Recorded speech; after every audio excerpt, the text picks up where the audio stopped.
if you're caught up on the legality, just email me at adam@retention.com. If you made it all the way through this podcast and you're still hung up on the legality, I am willing to get on the phone with you personally and explain it all to you. So this morning I was in Venice.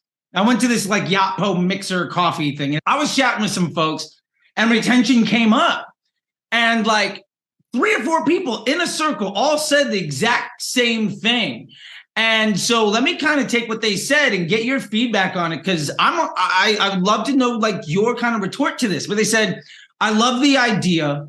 I'm terrified of being named in a class action lawsuit because I'm violating the law and all of these terms and services and everything. And for that, I think that's the biggest barrier to where you're otherwise like it's a no-brainer. And we'll get into everything else later on. But like, let's start off with the juice right away. The reason they're saying that is because an indirect competitor of ours that effectively does something very similar called SafeOpt, and it was like 2 national brands like Jake's Coffee or Pete's Coffee or something, and like one other Everyman Jack or something like that. They were named in a class action lawsuit, and they do what we do. They do identity, and then they actually send 2 emails. So the product doesn't solve the 2 big core problems we solve. We solve email list growth, which they don't do because they're sending the emails and you only get the email if someone buys. And they don't solve the bottom of the funnel, like abandonment, communication, audience expansion problem. But they're an indirect competitor. They're using the same tech and they're enabling it over email. A critical component. So like, if I were a brand, I'd look at that and be like, that's also retention.com. If I do that, I'm going to be Everyman Jack. I'm going to end up on a lawsuit. There's a few important things to realize here. One, that wasn't a suit about email. That was a suit about pixel retargeting. Meta has been sued 100 times about pixel retargeting. Klaviyo has a pixel. I don't know if they've been sued. They probably have. Hotjar has been sued 9 days to Sunday, right? It just so happened that we have this new product in this new industry, and they're doing it too. So it's getting kind of like unfair. It's like, this wasn't a lawsuit about this method of de-anonymizing people and emailing them. It was a lawsuit about specifically not collecting consent to do pixel return. That is a very important part of it. I have highlights of it on my LinkedIn page or whatever. So we're pushing all of our customers to use Cookie Pro. OneTrust is the industry leader in this consent stuff. What Cookie Pro is it's this it's the GDPR opt-in thing, right? Yeah. If you very conspicuously, preferably on the banner, but you can put it in your terms of service, say these 2 sentences about what we do, which the essence of it is effectively, we will take anonymous identifiers and we will match them to personal identifiable information, in some cases an email, and in some cases we might email you. If that says that, like in the sort of like expand to read what cookies are doing, sure, and the consumer hits accept, there is literally not a leg to stand on with a class action lawsuit about this. Another important thing is that this was not a CCPA lawsuit. This is like an age-old wiretapping claim where ambulance chasing lawyers, in my opinion, are seeking a theory to try to figure out who. Two cases of several hundred have made it to court, and that's why so many of them are happening, right? Yeah. So like, but even with CCPA, this is not a debate about whether or not you can do this. It's a debate about whether consent is being collected for doing this. Which you're putting into we're just encouraging people to do that. I can't make a brand do it, right? It's up to them. They got to go get the software. But like the way that you completely eliminate the risk, and by the way, you're using a bunch of other pixel retargeting anyway. You could already be named in the same lawsuit. This just there's like this false equivalency between what SafeOpt was getting sued for and what we do, because we do the same thing, right? Like but they're getting sued for something that hundreds of other companies do. Yeah. Right? And I think like one of the big issues there, and I think you brought it up here, and I really want to kind of dive into it because, you know, I'm an advisor on some brands and I'm on the board here and I got some equity and some stuff. And the biggest pushback I got from most people across the board was a misunderstanding of how the tech worked. That basically was like, folks were coming in and saying that you were effectively violating the can scan, and that was your tech. And it's like, that's not what it is. So like, no, I mean, so like the reason that I feel like that's the biggest objection. So this is a blessing and a curse, by the way. Sure. Yeah, of course. I hope to forever operate in an environment that is this poorly understood, because it keeps competitors out. We were able to 100%. literally get to 20 million ARR before we had a single person doing exactly what we do. Now this guy Go Growbot has like popped up and he's out there trying to undercut us. Fine, have at it, right? It's kind of a compliment, right? Sure. I mean, hey, look, if you're not getting copy, you're not doing good enough work. Yeah. The guy literally made a video with like all of my copy in it. I'm like, great. Like, fair enough. Okay, good for you. Yeah. Right. Like, make the market more legitimized. Yeah, just validate what I'm doing. Thank you. Totally. Yeah. But like, it hasn't gotten any venture funding. I doubt that he will either, because this is such a it seems illegal. That's the problem with the Yapo. It feels like you shouldn't be able to do that. But like, here's my retort, right? Think about the brands that are using this today. Warby Parker, True Classic Teas, Bulletproof Coffee, right? Dr. Squash, Penske Media. These people have fucking in-house counsel. Like, they would armies of in-house counsel. There's literally no way we could have the list of brands that we had if it was illegal. We couldn't have gotten through these legal departments. Yeah, you're talking 6-7 figure monthly legal bills for these brands. Dude, like it is legal, right? That's not the problem. The problem is Nike's not going to do it because they have an ethical position against being impolite about email, right? They don't, or maybe they're GDPR worldwide. You couldn't do it if you're GDPR worldwide either, because GDPR is opt-in for data collection on the internet. That's not what the law says here. You are allowed to do this in the US. Even the state level stuff, there's a federal level CAN spam law that was made in 2003 and reviewed in 2019. It is an opt-out law, period. There's no room for interpretation. Yeah. It is opt-out. It says nothing about opt-in anywhere in the law. Yeah. It's just the way it is. There's a big misunderstanding about that because the email marketing community markets opt-in email and everything else is spam. It's like, well, why aren't we all just spamming each other? It's because Gmail and Hotmail and Yahoo would block you. Yeah. We created the perfect email. Someone on your website who we also get signal from in the rest of the email ecosystem, and we pop it into your Klaviyo account, and it goes out instantly. It's the perfect reverse engineered email. 100%. Everybody would buy lists in e-commerce if they could. They just can't without blowing themselves up. This actually works, right? So like, and to be fair, there are entire black markets of like the emails people just violating. Right, anyway. But it's fucking dangerous. 48,000 Shopify like brand owners as an email, just like, hey buddy, here's a list. Like I didn't even buy it. It was just like from a friend.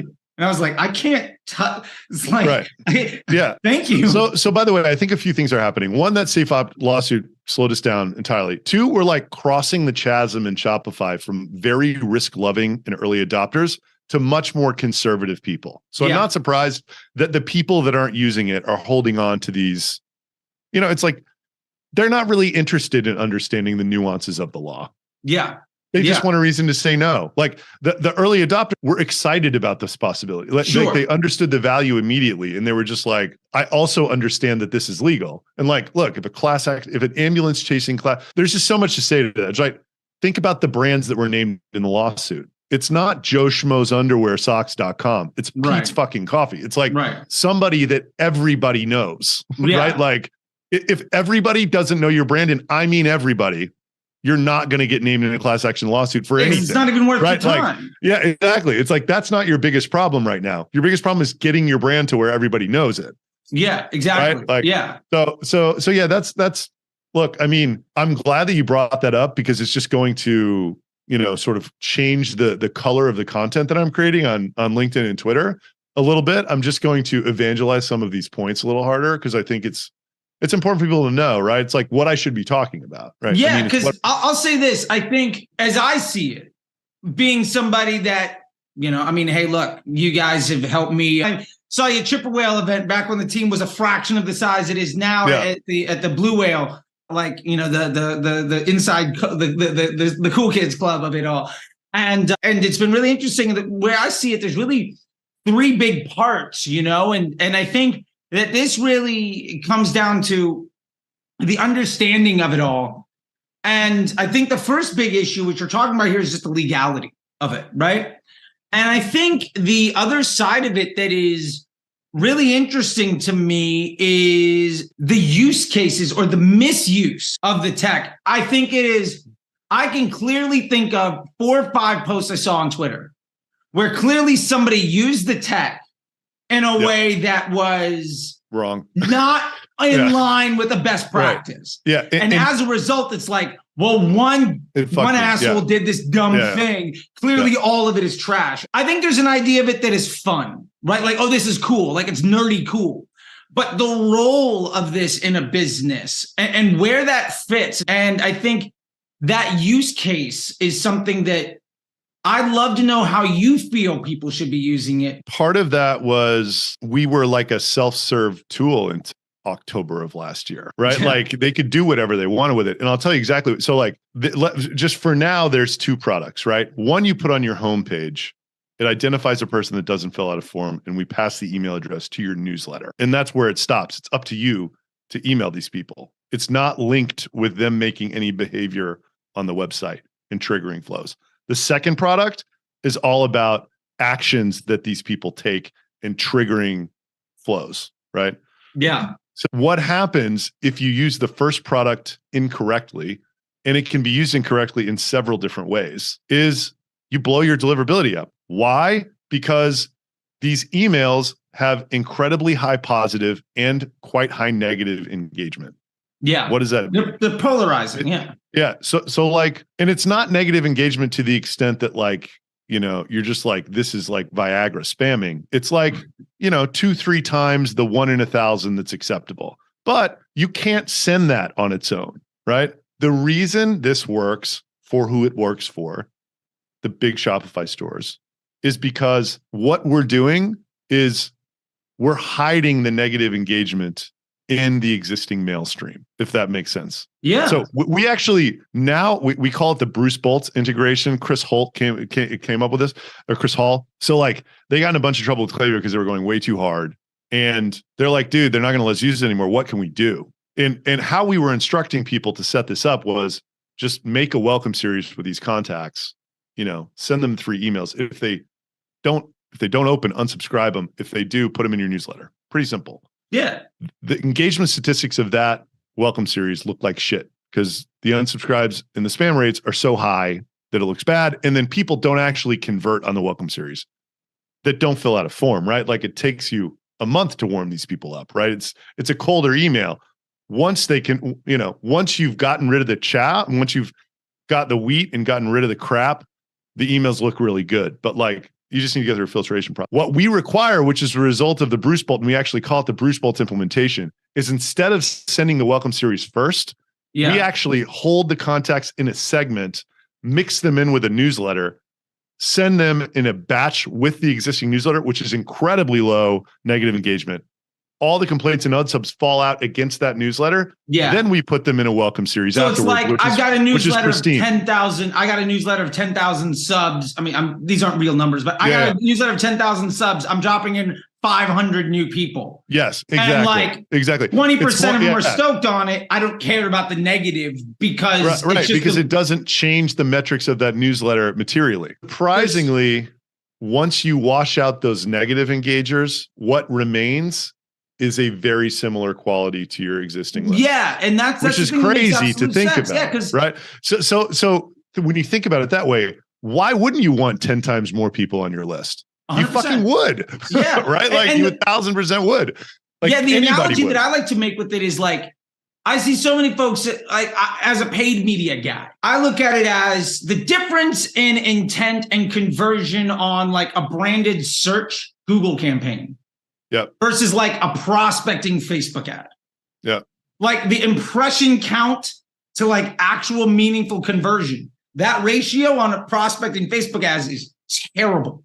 Yep. But it's what ultimately grows the business above and beyond. You're prospecting with it. So the exchange rate isn't going to be nearly the same. But it doesn't mean it doesn't have value. And the people that do come through are, like you're saying, very competitive in their value in the business. And I think that that's, especially because you're not necessarily doing the spin the wheel for 20% off. Like there might even be of greater value because you're not devaluing the brand. Look, anybody who's been a long-term customer will tell you the enormous value of this top of funnel strategy. So I was having, do you know this guy named Gareth Lancome? He's got like It sounds super familiar. Rockwell Razors is one of his brands. Okay, He's yeah. Like helped out Loom with it, like a scientist with this shit. Like, yeah. So he's advising a lot of people, helping a lot of people out. And basically, so he's saying one interesting thing. He's like, I'm trying to get everybody to look at marketing efficiency ratios rather than just, attribution. He's like getting their heads out of Triple Whale and North Beam and like trying to look at this MER. Yeah. And he's like, I talked to him for the first time last fall. And he's like, when you were describing this to me, I understood the value immediately. But he's like, I think you were describing the logic well, but I felt like you weren't describing the value of the email well. Yeah. And he's like, and I had this feeling really early on where I was, and by the way, like I look at Diff Eyewear, who's been a customer for 2 years. They've made $4.5 million on our fucking emails. They probably paid us $150,000, right? Like it's unbelievable, right? Yeah, but like we're putting our balls in the blender because we're like, hey, 12-month deal with a 60-day out. If we haven't showed you ROI in 60 days, and the nature of what's happening is we're selling people emails that are converting over 2 years, and we're putting ourselves on a 60-day ROI like burden or whatever you want to call it. Yeah, it's this window to proof. Yeah. So like, he's like, here's how I think you need to be looking at this. And I think he's right. Cause like I have a SaaS business and this is the way you look at SaaS businesses. He's like, brands do not know the value of an email address. He's like, if you could go into their Klaviyo account and tell them what the average revenue over what period of time an email address was, then subtract their gross margin. That is the profitability of owning an email address to them. Oh, yeah. Then so many brands I talk to don't even know how to factor that. Then if you could go across your entire system and see what the discount for your lower quality email address is, you could go and say, look, an email address is worth $1.60 to you. Your gross margin is 30%. So we're down to $1.25 or whatever, $1.20. Our emails are 25% less effective than that for these 5 reasons, right? Then you're down to 90 cents, right?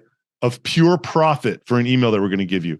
I'm going to sell you those for 8 cents and they're going to convert over a year and a half. It's like, of course you would do that. And then we would be out of this 60-day, you know what I mean? It's like, nobody is thinking about these emails in terms of that. And by the way, I don't even think that that's the true value of it.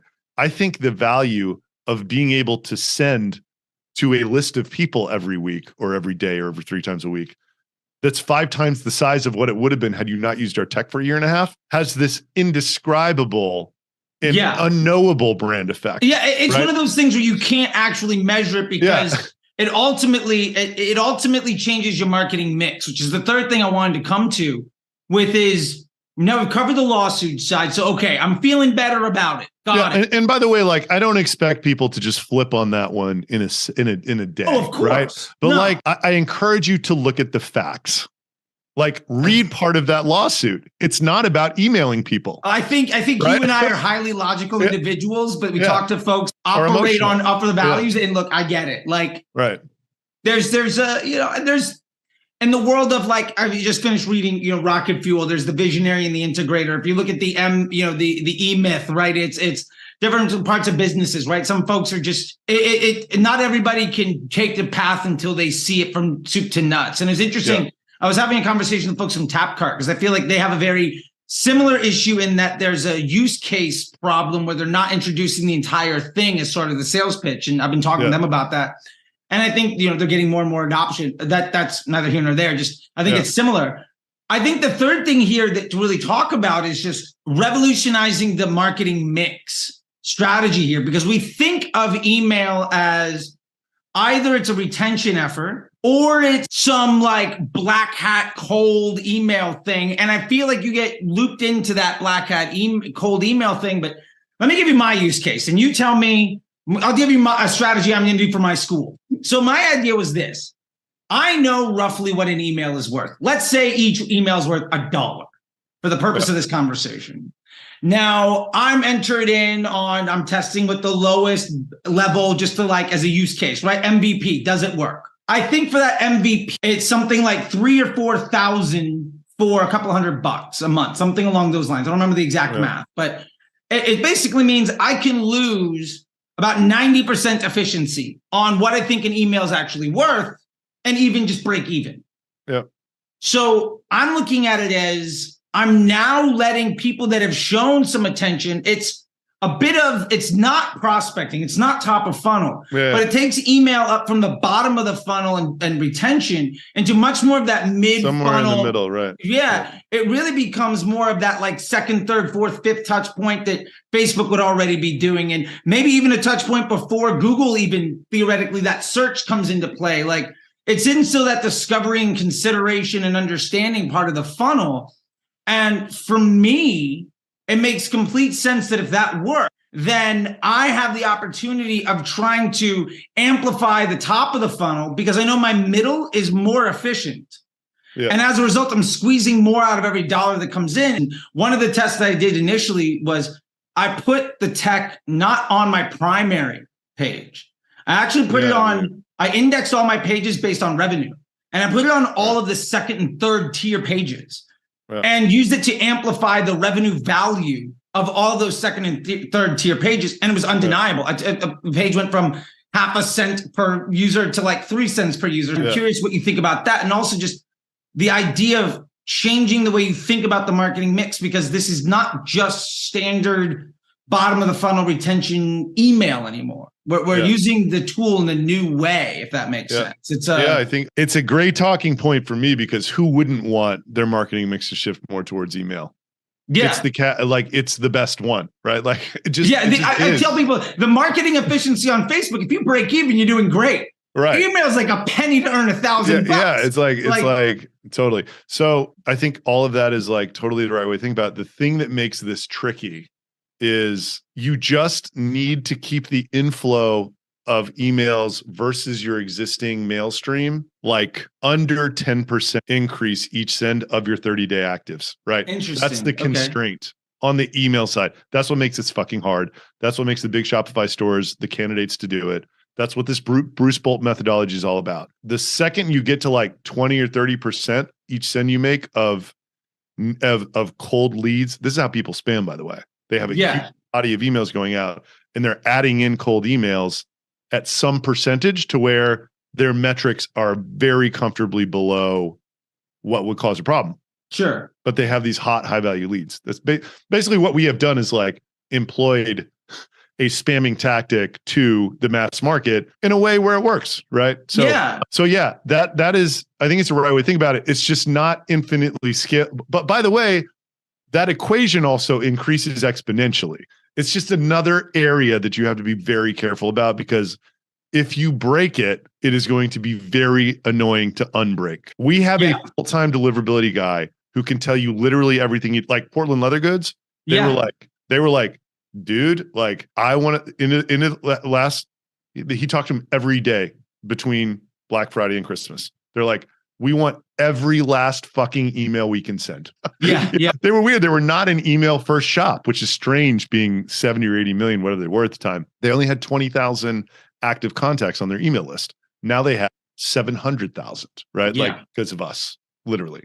When we were talking to Clavia, I like showed them Portland Leather Goods. I'm like, this is what we can do for people. Like metrics unchanged, list size 50x, right? Yeah, like, and Curtis is so great as like a human being. I love that guy. A big fan of those people. Yeah. So unless you are in a position where you can have someone like our guy looking at this every day, it is not a strategy where you're like, I am going to press this as hard as possible. Yeah. We try to make it something that's quite passive. It's like, if you do this in a relaxed way for 2 years, your list will be 5 times the size that it will be. And this is just math. You know, you're converting 2% on a form. We'll give you, I don't know, maybe 17, 18% if we're getting really judicious on all the shit we're throwing out. So it's like, it's definitely like a 6 or 7x. And, you got to prune them at a rate that's like twice what you would prune other people. But it ends up being, if you were going to have 200,000 contacts in a year, in 2 years, you'd have 1 million. That's just the nature of how it works out. I mean, the math is, my favorite math equation that I reference all the time when it comes to these growth metrics is like 5% a week is 3x a year. Yeah. So it's like, how much are you willing to invest in 3x a year growth? Man, that might be the more aggressive side. Say you cut it in half and it's only 1.5 or 2x a year. Like, it's one of those things where one of my favorite quotes is from this guy, Hank Azaria. You know Hank Azaria, the actor guy, right?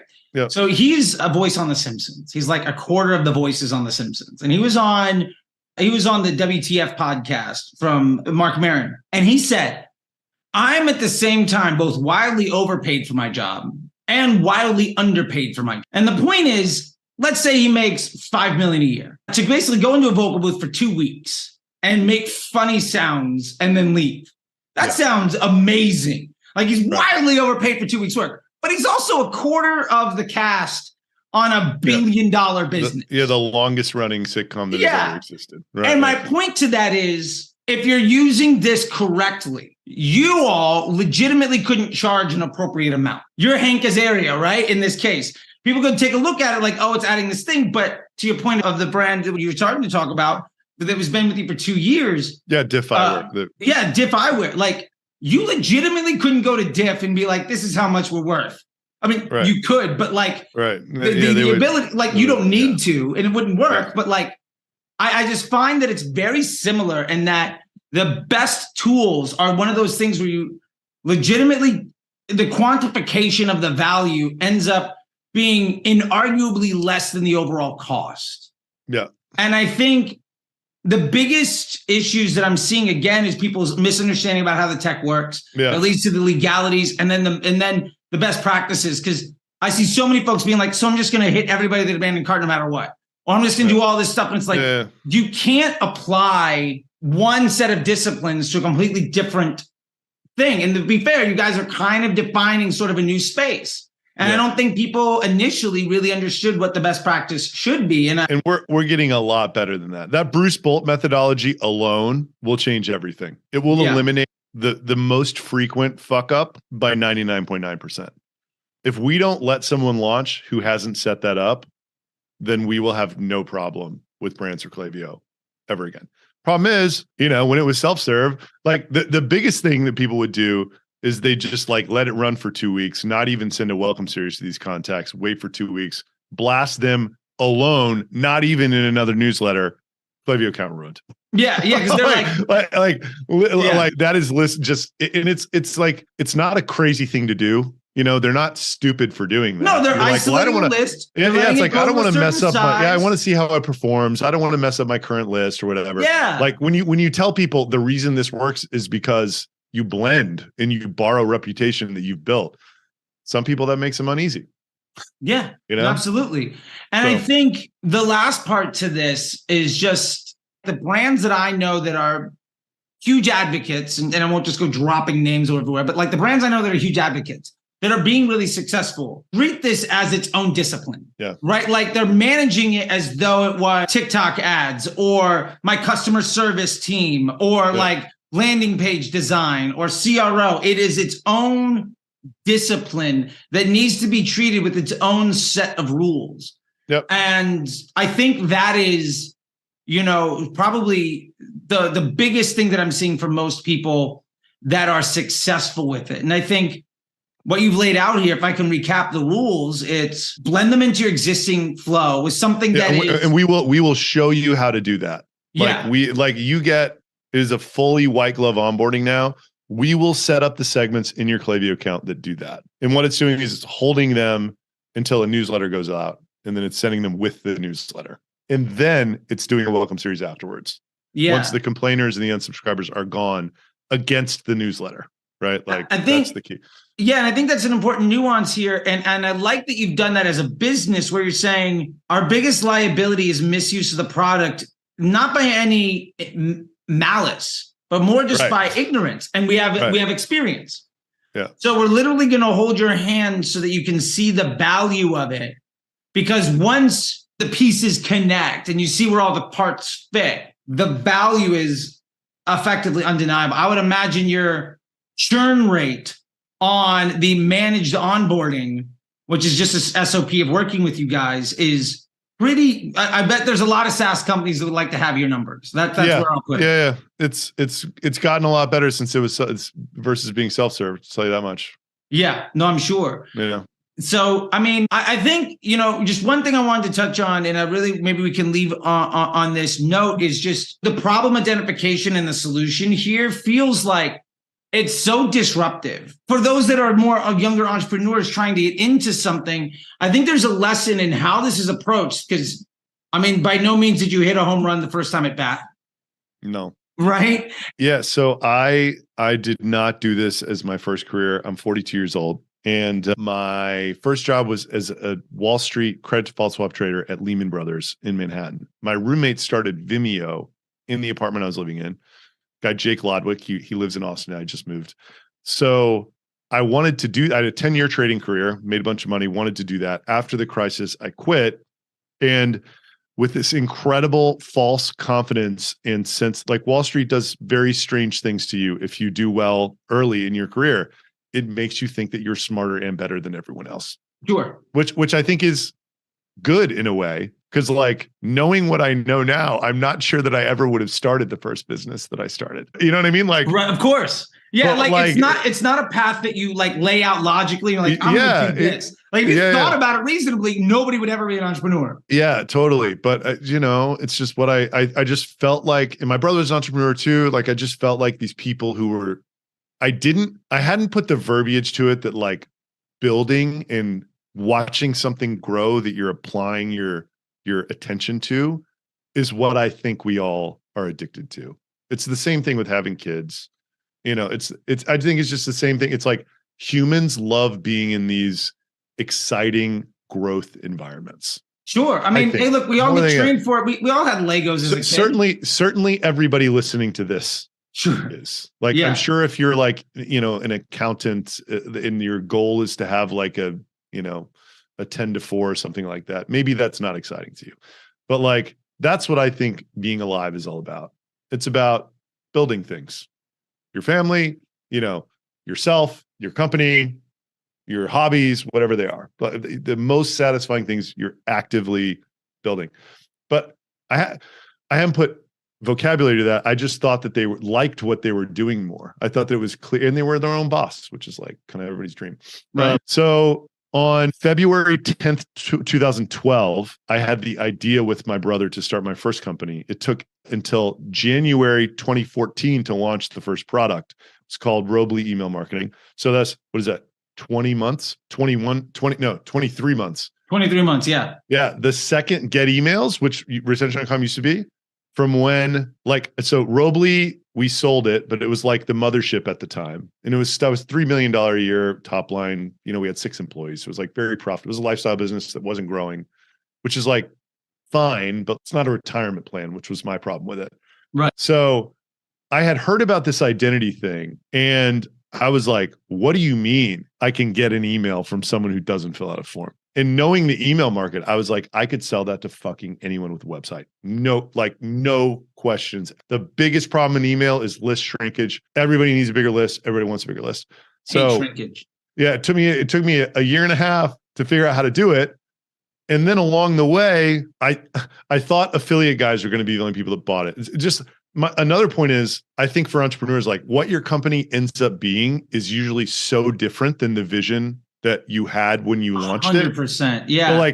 So just to give you an idea of what I thought Get Emails was, we sold Robley for $10 million to a private equity firm. My plan was, I was burnt out as fuck after this journey, and I just kept the cap table the same as Robley. I'm like, we're spinning this out.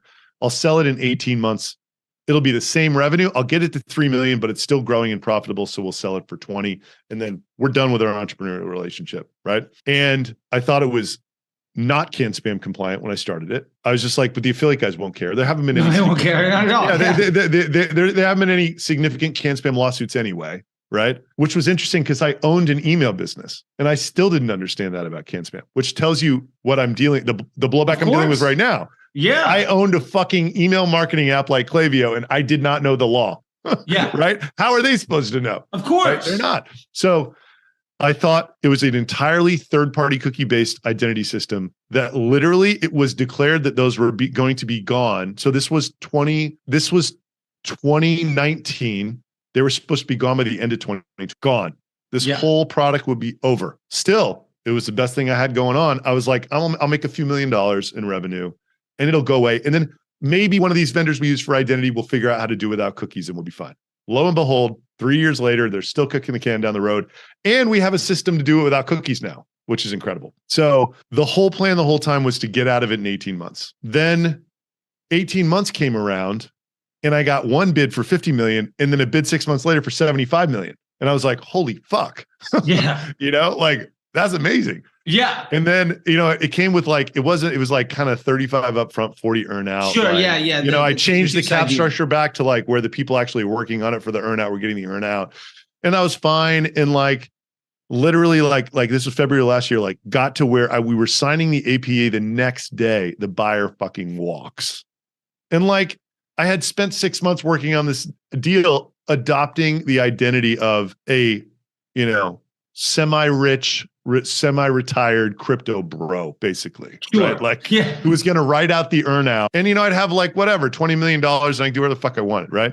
Yeah. And then I had this thing happen where I share offices with the Jasper guys and I watched them go from 0 to $1.5 billion valuation where they took secondary out or whatever in 12 months. And I was like, maybe I'm looking at this the wrong way. And all the while, like, this business was very high churn, but the unit economics were always incredible because there's no competitors. I think like I read something in this, there's this software as a service blogger, Jason Lemkin. He's like, the reason for high customer acquisition cost is well-funded competition because you're just like battling each other in the channels. And to be fair, like I used to work, I was supervisor at Omnicom for West Coast operations. I drop $1 million a day for like CBS and I didn't even care about revenue.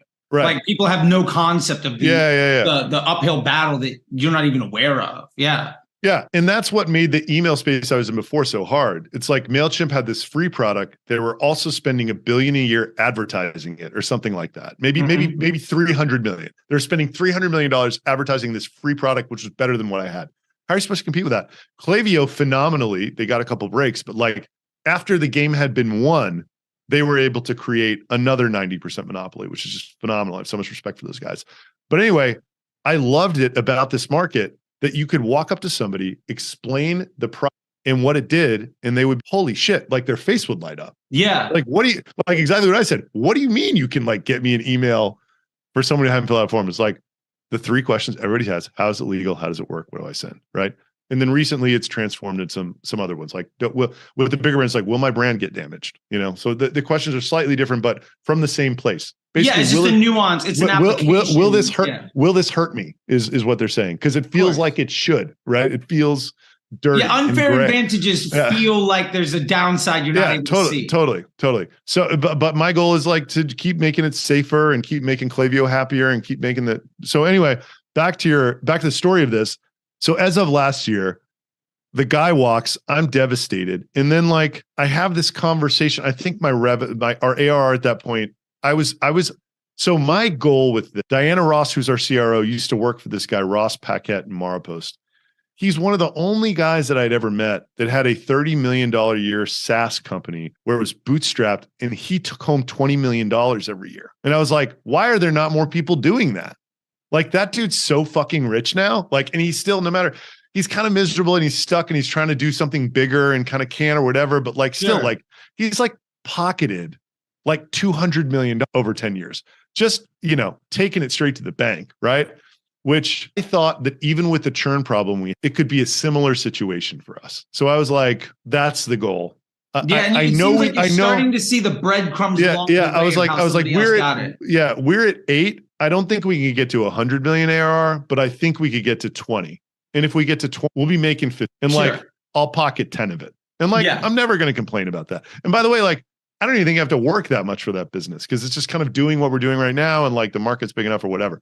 And if we lay low, then like, maybe we won't have competitors and like, we'll just be this, small, beautiful thing like this guy's company, Marapost. And then Dave's CO, who he hired, this guy named Mike Orlick. He was the CRO from WalkMe, which had gone public. And then he joined this, AI thing. He's like, just talking to me immediately after the day after this guy walked him, I was devastated. He's like, dude, like, you have 8 million ARR, you're not spending any money on marketing, and you only have 1 salesperson. Like, dude, you're not fucking trying hard enough. Like, that is unacceptable, right? Like, I don't care how you do it, but like, hire some more salespeople. Right? Yeah. Like, I'm not telling you to do what we're doing, which is like, they went from 7 to like 250 people or something very quickly and raised 125 million or whatever, $200 million. But like, he's like, you got to try harder than this. So my whole plan was try a little bit harder, but like let Dave go do his thing with like all this venture funding and hiring like people that I don't even think he, it's like, I don't think he knows. I don't know. Like, it's just a different deal for him now. Mine was like bolt on individual contributors to this thing, keep it super profitable, and, kind of see if we can get it to 50 million or something. Then I met this dude, Santosh, who's my COO now, who I talk about a lot in this stuff, in this content I create, who built Zoom Info, this big data company. There's another data company. There's now the second biggest Zoom Info called Apollo.io. Literally, like, they were 5 million in revenue when he joined. They're like 150 million now, like over the course of 3 years. Unbelievable genius scaling guy. And he's like, we can make this company massive if you want to. He's like, there'll be an uncomfortable period, but after a while, it will be very cash flow positive too. And like, we're in the middle of the uncomfortable period now. And unfortunately, shit like that SafeOp thing happened. And like, apparently triple whales getting hammered. Everybody's like gorgeous. April, May has been very hard for people selling into the Shopify ecosystem, which is strange. Cause like, I don't know that the brands are hurting that bad, but I think that everybody's very careful and like trying to figure out if they got enough employees or the right amount of, not enough, like too many or like whatever. Yeah, I think in the market, it was a very strong Q3, Q4. Q1 was underpriced. And then Q2, basically the unit economics returned back to the mean, but you had 9 months of completely artificial marketplace economics. And everybody's like, oh my God, what are we doing? And most of the time, it's like, if you're doing well, just look back to a year ago, how much better off you are. And then people calm down. But like, not everybody was at the same scale then. Like, you're a fundamentally different business than you were May of last year. Totally. So anyway, that is like, so now we're at this point where, I don't know, we either like broke even or made 250 grand this month. I don't know. We're not burning money, but like, I thought we would have been way out of this uncomfortable position by now. If something happens and we just sort of tread, so our growth was February, I looked at it today, February 10%, March 8%, April 4.6%, May 4%. Like, that's gotta go back up to 10%, or I hired way too many fucking people. You know what I mean? Like, but I think it will. A lot of it was self-inflicted. Like, we're changing a lot of things, and I'm doing it very publicly, and I'm like sharing all of this. Like, it's all making it into these show episodes, and I show my financial online and stuff.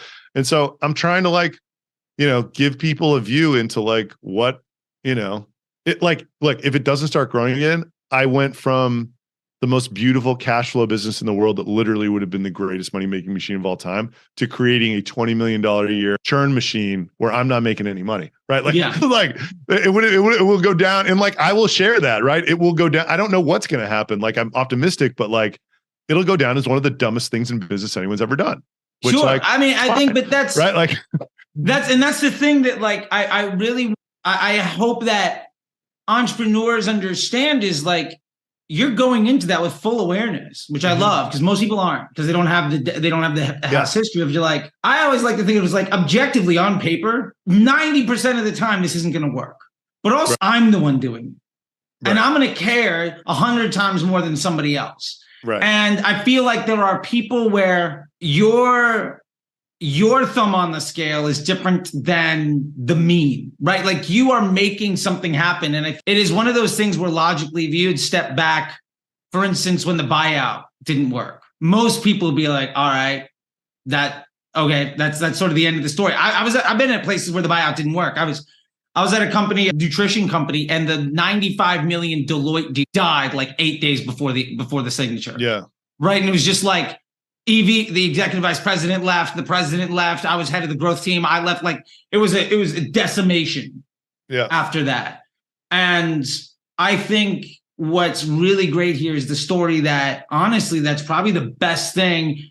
Kismet happens, and it's about the opportunity of being prepared, being in the right spot when the right people come along, and I think it could have easily gone 10 different ways for you, but I love that. To be fair, this is not your first rodeo. Which I think is also very helpful, right? Like, maybe don't go for it on your first rodeo. Do something that you learn how to run a company, and whatever, you know what I mean? You learn about marketing and sales and support and how to manage a tech team and all that shit. And then once you sort of have the skill, it's like, I'm pretty aware of what I'm good at, and like, I know what I'm not. And like, I'm comfortable taking this risk. It's like I'm foregoing a lot of current income to try to hit a fucking massive home run. Yeah. You know? And it's a leveraged risk that you're doing. And every failure along the way isn't necessarily a lost opportunity or something, but they're all lessons to get you to someplace, right? Like there's a lot of doors you open that you realize that didn't work out. And there's a lot of connections you made. And like I just did a video yesterday where I was talking about Tesla, right? Like the X was the plan. But to get to the X, you had to do the S. And then 3 years later, the Roadster. And then, like, once you figure out all the ops, once you make all the mistakes, once you get everything happening, then you get the machine that makes the thing work. Right. You know, I don't think you could have stepped in 2 years ago with where you're at today, even being on the table. And I feel like that's the biggest lesson that I've seen. So like another, not to cut you off, but like another thing, this guy Santosh has been, so he's worked with 20 B2B data companies very close. 3 of them have been spectacular successes. Almost all are in the middle. And then some of them have totally failed. And he's like, he has so many interesting things to say about the mindset of the teams. And one thing that really resonated with me is he's like, so basically he's like a couple of the most interesting things. One, he's like, several teams don't like, they don't believe they deserve it or they could be a part of it. Like never in a million years did I had some self-confidence, but like I was kind of like, I'm a bootstrap guy. Like I'm a cash flow guy. Like I'm not going to create $100 million company, let alone $1 billion one. Right. But then this guy, like literally like, it's kind of like he showed me the math. He's like, dude, like if we just fix this churn and then we hire these people and the go-to-market is, a quarter as efficient as it is now because we have all these other people, like we will get to 75 million in revenue in 2 years. And that's worth $1 billion in this market. Maybe less now. But anyway, another interesting thing. So he says, he's like, this mindset he describes is about stacking S curves. So it's like spending time on things that can become incremental or exponential, excuse me, not incremental. And like making sure you always have several experiments going at once while your core business is working, always be looking for the next S curve. And he's like, the people that can do it are either really young people or older people who have been successful doing this their whole careers, thinking very laterally and outside the box, appreciating that what your success is on this venture, it will have nothing to do with how you built your last business. Everything about it would be different. The go-to-market motion, the product, everything. He's like, the people who get stuck are like, it's like a 30-year-old who crushed it in his 20s doing one thing. He's trying to apply that one thing in his 30s. And he's stuck at 8 million in revenue or whatever the fuck it is. He's like a one-hit wonder. Yeah. And like, they're not open to actually having the type of mindset that would allow them to be disruptive in how they position the product and the market and everything else. Anyway, I thought those 2 things were really interesting. I know we're out of time. No, I love it because I think at the end of the day, the biggest lesson that teaches that your guy was talking about is some folks just hit it, right? And that happens. Folks hit it like, it can happen. You know what I'm saying? I think one of the lessons I learned in the music industry is anybody can write a hit song. Any manager can sign a good band. To be able to do it twice is astronomically difficult. Right. For anybody to catch lightning in a bottle more than once is almost impossible. Yeah. And I think the most successful people, the first lightning in a bottle isn't actually the peak. It's the building block that what they want to do is actually built on. And the honest truth is what they want to do isn't something they're even aware of when they start that. Right. And I think it's your definition of success for this business was so much less than what you're doing right now and so much less than what it's going to be worth 20 months ago.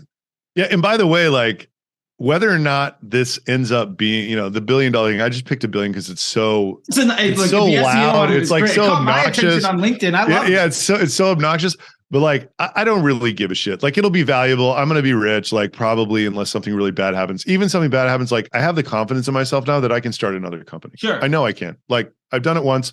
I've done it twice now. Like I didn't have a lot of confidence as a result of my first business because it was like this data mining strategy that I always felt was kind of cheating. We were like stealing customers from Constant Contact. After that ran out, I couldn't grow it. So I was like, oh shit, unless I have enough strategy like that, I'm like not good enough or whatever. And this thing's growing on its own, which is tremendous validation. It's way more fun to be all in than make money. Yeah. Period. Like 100%. No matter what happens with this, I would have like, I was going to make a lot of cash this year. Instead, I'm like plowing it into all these people's salaries. Like it's way more fun going for it, period, in life. Yeah. whatever.